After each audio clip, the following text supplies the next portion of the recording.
কি খাও এই কি খাও পোলাও খেয়েছো তিনদিকে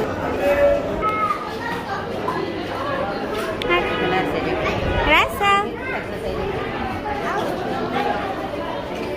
খাও তুমি খাও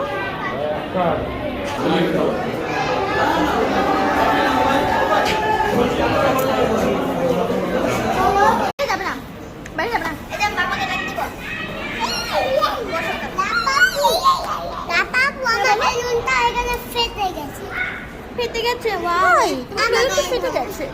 আমাকে একটা বেলুন এনে দিবে বেলুন এনে দিব আচ্ছা আচ্ছা নিয়ে আসবো তুমি উপরে বসো নিয়ে আসবো এই নতুন বসো আর মার দিকে তাকাও যারা wow wow wow Raisa Raisa করো ওই এখানে কি রাইসা